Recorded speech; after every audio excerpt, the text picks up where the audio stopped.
네. 이낙연 당대표님의 속개 선언으로 더불어민주당 제16차 최고위원회를 속개하겠습니다. 제16차 최고위원회의를 속개합니다. 네, 이낙연 당대표님의 발언이 있겠습니다.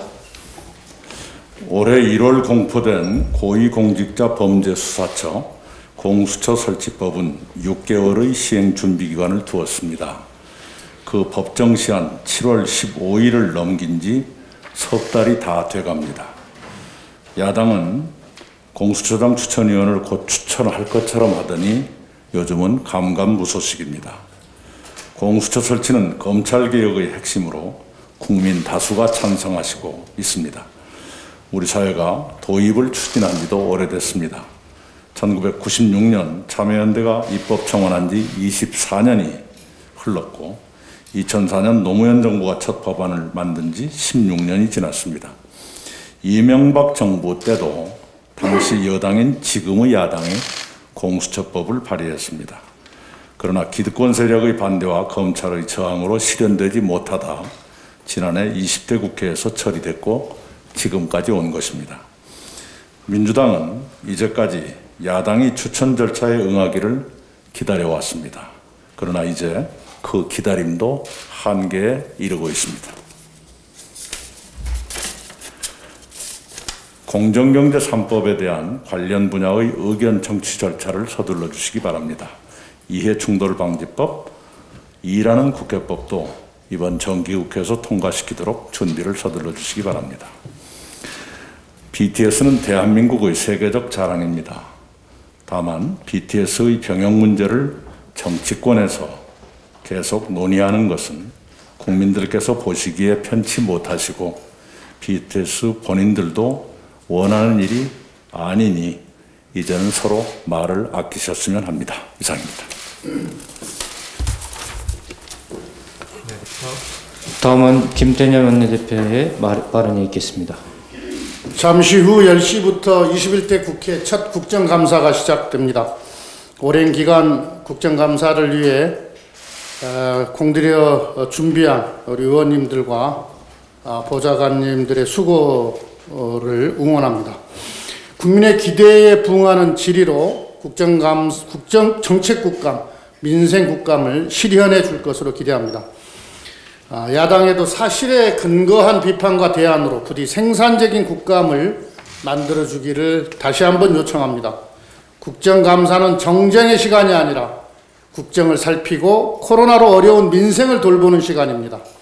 혹여라도 소모적 정쟁으로 국감을 허비한다면 국민의 실망만 남게 될 것입니다. 21대 첫 국정감사가 우리 국민들께 위로와 희망을 드리는 국민의 시간이 되도록 여야가 선의의 경쟁을 다해 주기를 당부합니다. 더불어민주당은 오직 민생 회복과 코로나 위기 극복에 집중하겠습니다.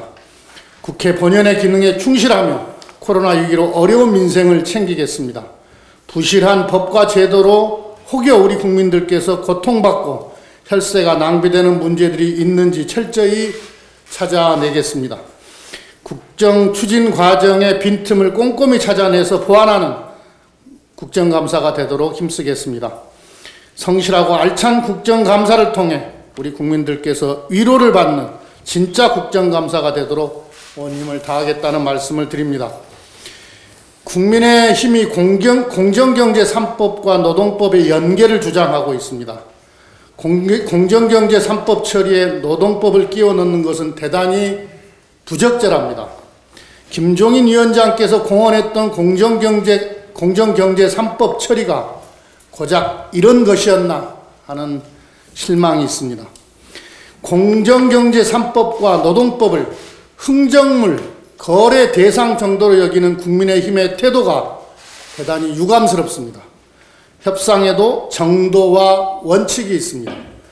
우리 경제와 국민의 삶에 큰 영향을 미치는 공정경제 3법과 노동관계법을 흥정하듯 해서는 안 됩니다. 원샷 처리를 주장하는데 국민의힘에서 말하는 노동법은 아직 그 실체도 없습니다. 이제야 당내 TF를 구성하고 법안 검토를 시작할 예정이라고 합니다. 그동안 이런 방구조차 없다가 갑자기 입법 검토에 착수하겠다는 것 자체가 노동관계법을 정략적 수단으로 삼는다는 방증입니다.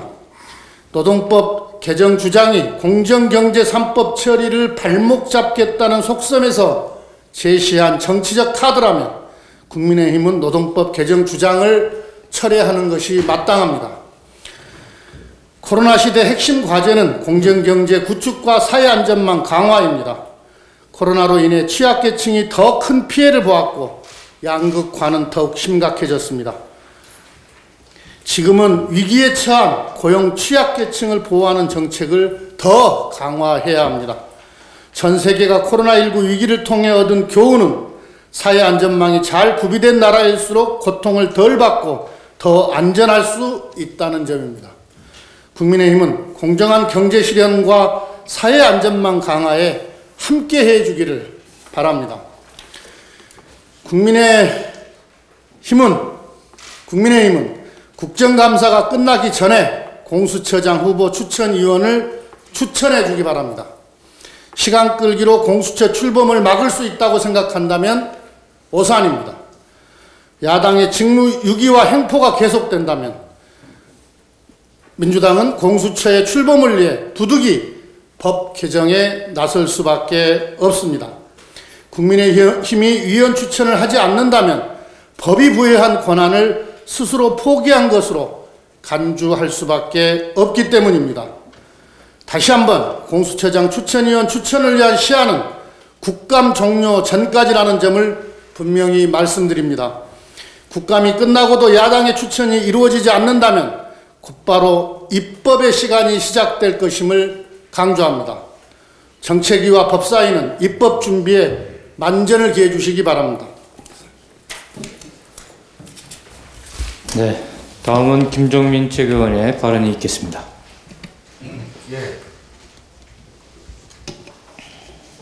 오늘부터 20여일간 국정감사가 열립니다. 코로나로 어느 때보다 민생이 어렵습니다. 우리 더불어민주당은 이번 국감이 정쟁 국감이 아니라 민생 국감, 개혁 국감이 되도록 최선을 다하겠습니다. 특히 이번 국감의 중요한 과제 중 하나가 권력기관 개혁입니다. 민생 개혁을 위해서도 권력기관의 개혁은 반드시 필요합니다. 경제개혁, 민생개혁을 하려면 사회 주체들의 갈등과 고통분담이 불가피합니다. 사회적 갈등을 조정하고 민주적 합의를 이끌어낼 수 있는 신뢰받는 권력이 필요합니다. 이런 신뢰받는 권력, 민주적 권력이 경제 민생 개혁의 성패를 좌우합니다. 그래서 공수처 설치를 비롯해서 검찰개혁, 법원개혁, 경찰개혁 등 힘있는 권력기관의 개혁은 국민의 오랜 염원이자 명령이었습니다. 권력기관 개혁의 핵심은 특권과 반칙을 버리고 국민이 맡긴 업무에 충실하는 것입니다. 법원은 법원의 일, 검찰은 검찰의 일, 행정부는 행정부의 일에 충실하는 것이 권력기관 개혁의 핵심입니다. 우리 더불어민주당은 이번 국감이 권력기관 개혁을 촉진하는 개혁 국감이 되도록 최선을 다하겠습니다. 이상입니다. 네, 다음은 염태영 최고위원의 발언이 있겠습니다.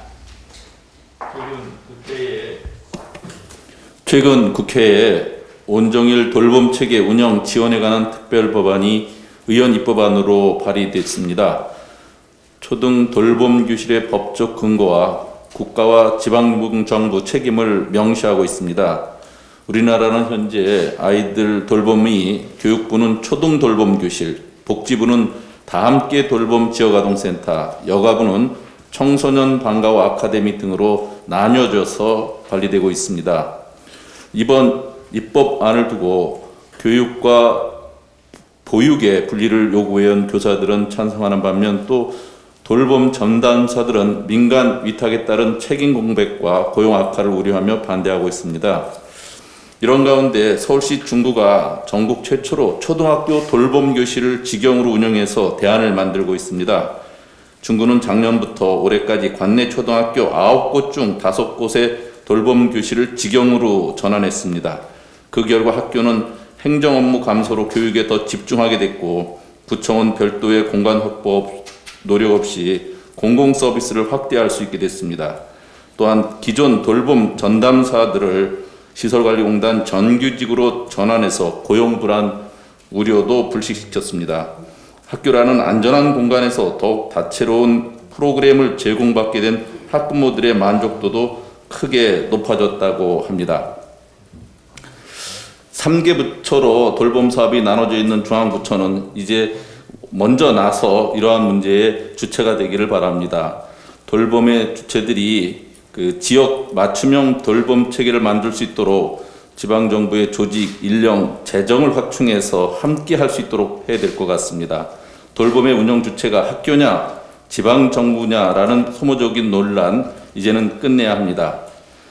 초등 저학년 돌봄 교실, 돌봄 공백으로 인한 여성들의 경력 단절, 저출산 핵심, 요즘 코로나19로 더욱 그 부담이 커졌습니다. 조속한 대안 마련을 하기 위해서 이제 돌봄 문제를 포용적 복지 정책과 저출산 대응이라는 국정과제 차원에서 접근하기를 바라면서 국가적 과제 해법, 이것을 위해서 지역과 현장의 중요한 사례들을 더욱 참고하고 이것을 기초로 해서 정책을 마련했으면 합니다. 네, 다음은 노웅래 최고위원의 발언이 있겠습니다. 예. 어제 청와대 청원에는 대낮에 음주운전 차량으로 인해서 6살 아이를 잃은 부모의 하소연이 올라왔습니다. 햄버거 가게에 들어갔다가 코로나 때문에 잠시 아이를 밖에 두었더니 음주운전 차량이 인도로 돌진해서 아이의 목숨을 앗아갔습니다. 우리는 도대체 언제까지 이런 일을 반복해야 합니까? 한 해 음주운전으로 인한 사망자 수가 아직도 300명에 이릅니다. 윤창호법이 시행되었지만 아직도 법원에서는 10명에 8명은 집행유예를 주는 등 너무나 관대합니다. 단순히 처벌만으로는 안 됩니다. 음주운전을 원천적으로 차단해야 됩니다. 음주사고는 재범률이 무려 44%로 일반 범죄의 3배나 됩니다. 이번 사고도 음주운전으로 면허가 취소되었던 사람이 또다시 음주운전을 한 것입니다. 이들이 자동차에 음주시 시동이 안 걸리게 하는 장치를 설치해야 됩니다. 강제로라도 음주운전을 막아야 합니다. 실제로 미국 등 외국에서는 이로 인한 효과를 크게 보고 있습니다. 관련 법안을 지난달에 발의해 놓았습니다. 더 이상 비극이 생기지 않도록 국민 여러분의 힘을 모아주시기를 부탁드립니다. 지난 9월 29일 독일 베를린에서 평화의 소녀상이 세워졌습니다. 독일 현지 시민단체인 코리아 협의회 주관으로 유럽 최초로 공공부지에 세워졌다고 합니다. 독일과 베를린시에 감사를 전합니다. 그러나 지난 2일자 산케이 신문 보도에 따르면 유럽을 방문한 모태기 일본 외상이 독일 정부의 수도 베를린에 설치한 평화의 소녀상 철거에 협력해달라고 요청을 했고, 또 가또 일본 관방장관도 일본의 입장과 배치된다며 평화의 소녀상을 철거하기 위해 노력하겠다는 입장을 밝혔다고 합니다. 그동안 일본 정부는 민간 단체까지 앞세워서 평화의 소녀상 설치를 집요하게 방해해왔습니다. 2018년 12월 필리핀의 평화의 소녀상은 설치 이틀 만에 일본 대사관 항의로 철거되는 일도 있었습니다. 평화의 소녀상은 일본군 위안부 문제 해결을 위한 수요 집회 1000회를 맞는 2011년 12월 종로구 일본 대사관 앞에 처음 세워졌습니다. 이후 국내를 넘어 2013년 미국 캘리포니아 글렌데일시를 시작으로 미국과 캐나다, 호주, 중국, 독일 등 해외에서 세워지고 있습니다. 평화의 소녀상은 단순히 조형물이 아니라 위안부 문제를 다루는 소통의 매개체 역할을 하고 있습니다. 이제 우리 정부도 당당히 나서서 평화의 소녀상을 지켜내야 됩니다. 역사의 진실은 왜곡되어서도 또 왜곡할 수도 없다는 것을 알려야 합니다. 일본 정부에도 촉구합니다. 일본은 과거 역사에 대한 부정을 벗어나서 진실과 과외로 새로운 한일 관계를 정립해가는 노력을 보여주실 것을 촉구합니다. 이사입니다. 네, 다음은 신동근 최고위원의 발언이 있겠습니다. 근현대사를 살펴보면 세계를 이끄는 리딩 국가는 시장 경제와 사회 공동체 조화를 통해 높은 국민 통합성을 이룬 나라라는 걸 알 수 있습니다. 미국의 황금기라는 뉴딜 연합 시기에 미국이 그랬습니다. 독일이 유럽을 주도할 수 있는 건 사회적 시장 경제를 통해 성장과 분배의 조화를 이루기 위해 노력해왔기 때문입니다. 사회적 양극화를 완화해 나가는 지름길은 시장 경제와 사회 공동체의 조화를 이루는 것이고, 가장 필요한 것은 시장의 탐욕을 제어하고 대기업 등의 사회적 책임성을 높이는 것입니다. 경제 번영과 사회 통합이 어우러지게 만드는 것입니다. 따라서 공정경제 3법을 기업을 옥죄는 규제법이라고 바라보는 것은 단견입니다. 경제를 더 민주화하고 공정하게 만들어 궁극적으로 지속 가능한 발전과 국민 통합을 이루는 길이라고 생각해야 합니다. 우리 대한민국이 세계 속에서 다시 한번 도약하기 위한 과정이라고 봐야 합니다. 국민의힘 김종인 위원장은 경제민주화를 필생의 과업이라고 말해왔고, 공정경제 3법의 필요성에 동의한다는 의견을 피력해왔습니다. 그런데 느닷없이 노동법 개정을 들고 나왔습니다. 이러면 김종인 위원장의 의도가 어떻든 상관없이 공정경제 3법의 정기국회 본회의 통과의 장애물로 작용할 가능성이 농후해집니다. 미필적 고의로 공정경제 3법, 자신의 필생의 과업인 경제민주화를 죽일 수도 있다는 것입니다.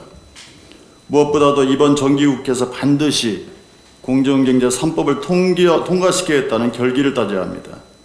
우리 민주당이 공정경제 3법에 대한 이견으로 분열되는 일이 없어야 합니다.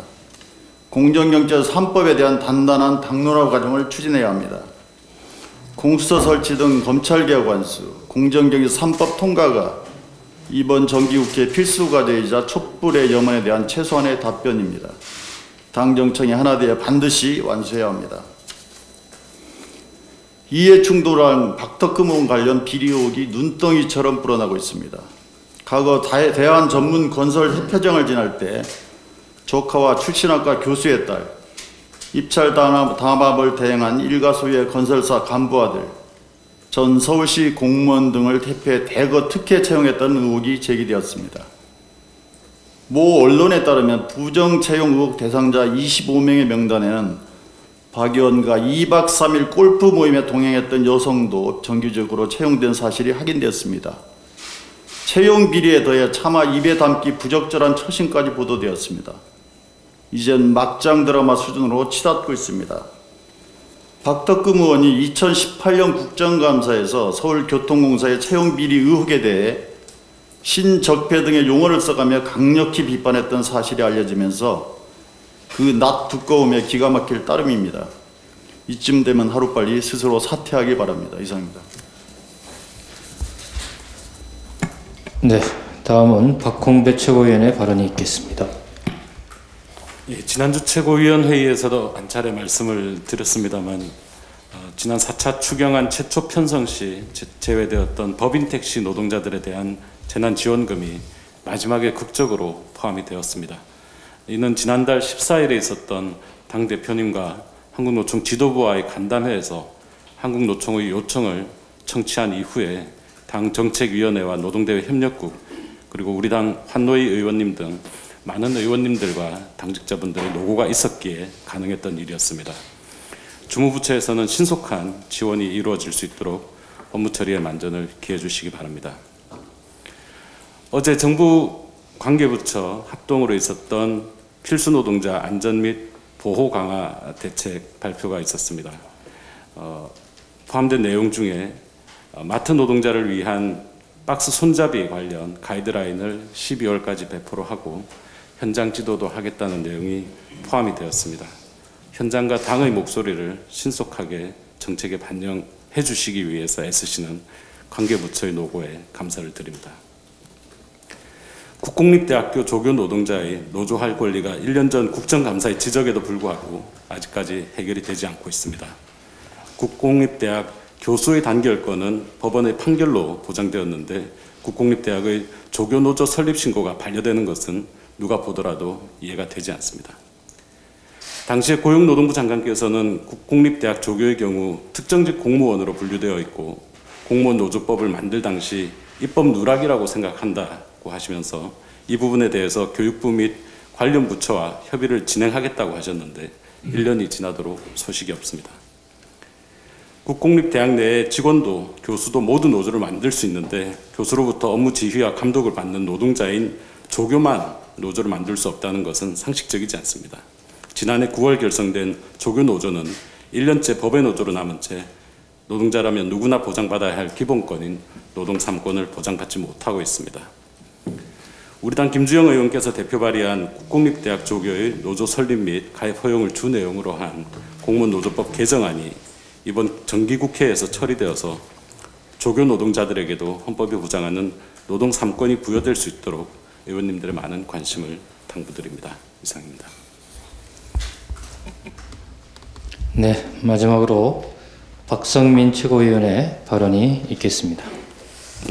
네, 아동의 성적 대상화는 어떠한 경우에도 용납될 수 없습니다. 최근 육아게임을 표방한 한 모바일 게임에서 여아를 부적절하게 묘사하는 일러스트와 대사가 다수 발견되어 매우 유감스럽습니다. 해당사는 게임 사용 등급을 수정하겠다고 하였으나 사실 이것은 성인을 대상으로 하는 게임이 되어도 아동을 성적 대상화하는 내용이 담겨 있다는 그 본질적인 문제의 해결책이 될 수는 없습니다. 본질은 결국 누가 이 게임을 이용하느냐가 아니고 아동을 성적 대상화하는 내용이 버젓이 포함된 있다는 심각한 문제가 존재한다는 것입니다. 이에 대해 우리는 조금 더 엄격해질 필요가 있습니다. 지난 2018년에는 다른 모바일 게임이 어린이날 기념 이벤트랍시고 아동 캐릭터를 선정적으로 묘사한 일러스트를 공개해 문제가 된 적도 있었습니다. 결국 이것은 반복되는 문제라는 것입니다. 현재 대부분의 모바일 게임은 자율 규제 하에서 자체 등급 분류를 거치고 있습니다. 또한 게임위원회 내부에서도 아동을 성적 대상화한 게임을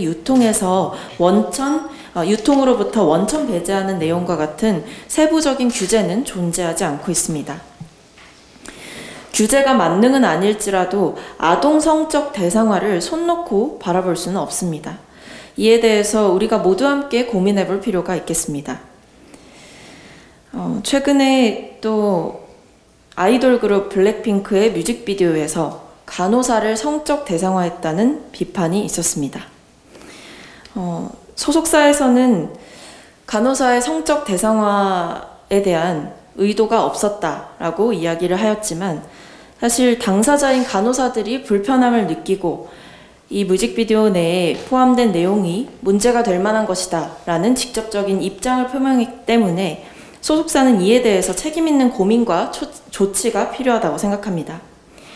특히 대중문화예술이라는 점에서 그리고 블랙핑크라는 그룹이 수많은 이들의 사랑을 받고 있는 영향력이 굉장히 지대하다는 점에서 뮤직비디오의 한 장면 속에서 이 같은 간호사의 성적 대상화로 문제될 수 있는 장면이 포함되었다는 것은 심각하게 고민해 봐야 할 문제입니다.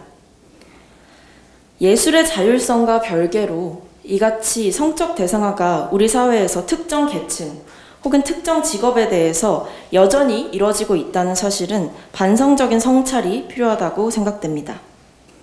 성적 대상화로 상처받고 차별받는 이들이 존재한다는 것, 그리고 미디어 문화가 국민의 의식에 직간접적으로 영향을 미친다는 점을 고려해 볼 때 우리 사회는 더 건강한 방향으로 나아가기 위해 노력해야 함이 명백합니다.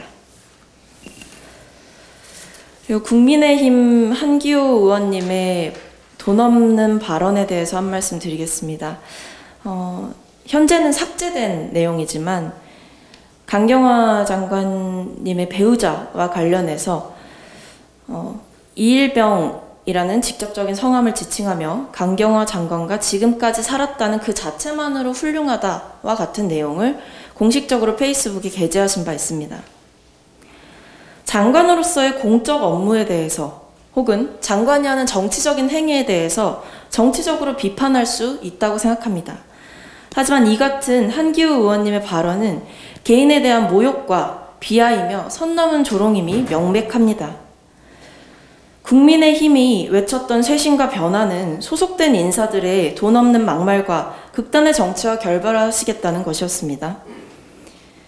이 같은 한기호 의원님의 돈 없는 발언에 대해서 국민의힘이 책임 있는 자세로 강력하게 징계하기를 촉구합니다. 이상입니다.